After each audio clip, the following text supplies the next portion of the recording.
বন্ধুরা, এই মুহূর্তে ভারত বাংলাদেশ সীমান্তে যে সিচুয়েশন তৈরি হচ্ছে তা পুরো দক্ষিণ এশিয়ার রাজনীতিতে এক রকমের ভূমিকম্প ঘটিয়ে দিয়েছে। একদিকে ভারত বেছে বেছে অবৈধভাবে ঢুকে পড়া বাংলাদেশি নাগরিকদের কলার ধরে ধরে ফিরিয়ে পাঠাচ্ছে, আর অন্যদিকে এই সম্পূর্ণ অভিযান দেখে পাকিস্তানের ঘাম ছুটে যাচ্ছে। তো বন্ধুরা, পশ্চিমবঙ্গের মাটি থেকে শুরু হওয়া এই পরিষ্কার অভিযান এখন এমনই একটা রূপ নিয়েছে যা ইসলামাবাদ থেকে শুরু করে ঢাকা পর্যন্ত হইচই ফেলে দিয়েছে। তো বন্ধুরা, ভারত পরিষ্কার করে দিয়েছে যে অনুপ্রবেশকারীদের জন্য এই দেশে কোনো জায়গা নেই এবং যে কোনো অবস্থায় তাদের নিজেদের দেশে ফিরিয়ে দেওয়া হবে। কিন্তু এখানে সবচেয়ে বড় প্রশ্ন হলো, ভারতের এমন আক্রমণাত্মক পদক্ষেপে কেন পাকিস্তান অস্থির হয়ে উঠেছে? আসলে ভারত এমন কি করেছে যার কারণে পাকিস্তানি বিশ্লেষক কমর চিমার মতো লোকেদের ঘুমুড়ে গেছে?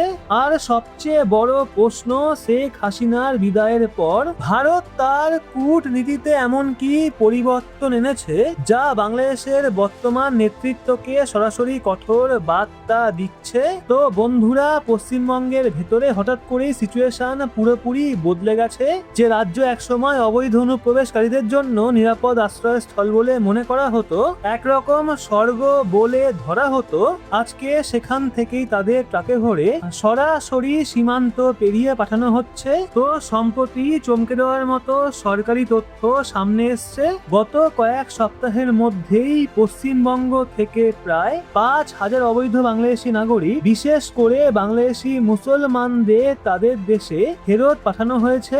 এরা সেই সব মানুষ যারা কোনো বৈধ কাগজপত্র ছাড়াই ভারতের সীমায় ঢুকেছিল এবং এখানকার সম্পদের ওপর দখল নিয়ে বসেছিল।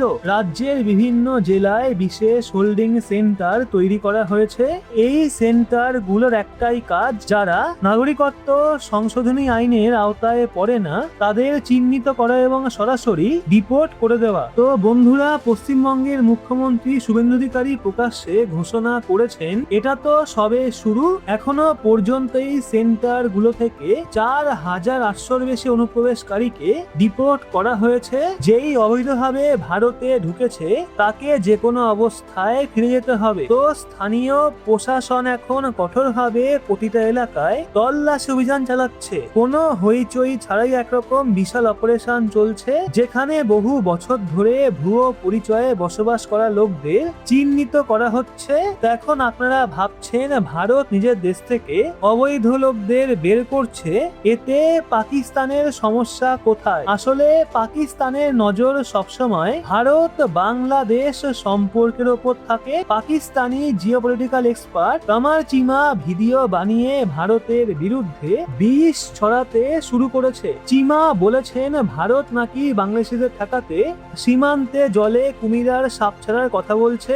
শুনতে একটু অদ্ভুত লাগলেও এর পেছনে পাকিস্তানের গভীর ভয় লুকিয়ে আছে ভারতের নতুন কঠোর সীমান্ত নীতি নিয়ে। চিমার মতে ভারত এই পদক্ষেপের মাধ্যমে সরাসরি বাংলাদেশকে কঠোর বার্তা দিচ্ছে।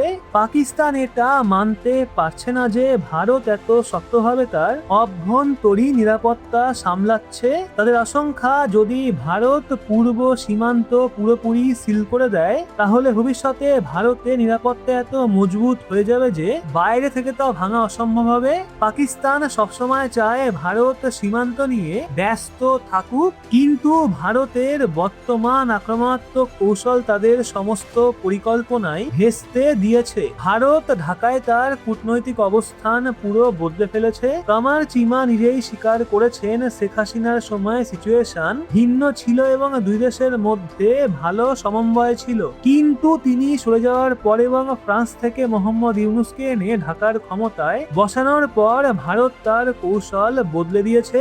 ভারত এবার কোনো সাধারণ কূটনীতিক নয়, বরং শক্ত রাজনৈতিক পটভূমি থাকা একজন প্রতিনিধিকে পাঠিয়েছে। এর মানে স্পষ্ট, ভারত এখন সরাসরি রাজনৈতিক বার্তা তা দিতে চায়। ভারত সন্তুষ্ট নয় যে বাংলাদেশে ক্ষমতার পরিবর্তন যেভাবে হয়েছে। তারা মনে করে বাহ্যিক শক্তির ভূমিকা ছিল।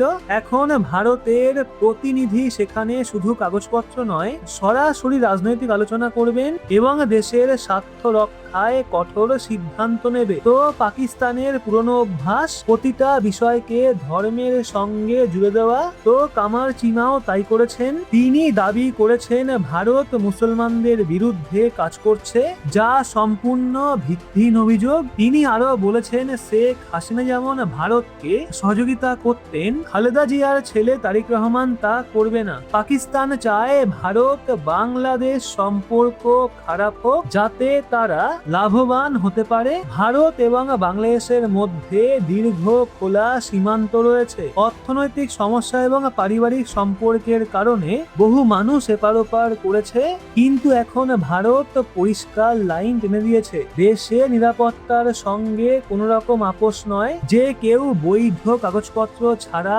ভারতে থাকলে তাকে বেরিয়ে যেতে হবে। তো বাস্তব পরিস্থিতি ভীষণ ভয়ঙ্কর। বহু বছর ধরে অবৈধভাবে ঢুকে পড়া লোকেরা শুধু লুকিয়েই থাকেনি, বরং তারা সিস্টেমের মধ্যেও ঢুকে পড়েছে। অনেক রিপোর্টে বলা হয়েছে লক্ষ লক্ষ অবৈধ নাগরিক ভারতে ছড়িয়ে আছে। বঙ্গেও এমন লোক ধরা পড়েছে যারা আসলে বাংলাদেশি, কিন্তু ভুয়ো পরিচয়পত্র বানিয়ে নিয়েছে। এমনকি তারা ভোটও দিয়েছে, যা গণতন্ত্রের জন্য বড়সড় হুমকি।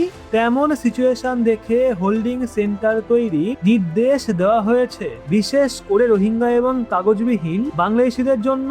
ভারতের সাধারণ মানুষ কর দেয় দেশের উন্নয়নের জন্য, কিন্তু সেই অর্থের বড় অংশই অবৈধ লোকেদের পেছনে খরচা হচ্ছিল, যা বর্তমান সরকার বন্ধ করতে চাইছে। তো বন্ধুরা, একজন ভারতীয় হিসেবে এই বিষয়ে আপনার কি মতামত অবশ্যই লিখুন কমেন্টে। ভিডিওটি ইনফরমেটিভ মনে হলে লাইক করে শেয়ার করুন আপনার বন্ধু বান্ধবদের। সেই সাথে এরকমই লেটেস্ট ইনফরমেটিভ ভিডিও পেতে সাবস্ক্রাইব করে চোখ রাখুন রহস্য বাংলার পর্দায়।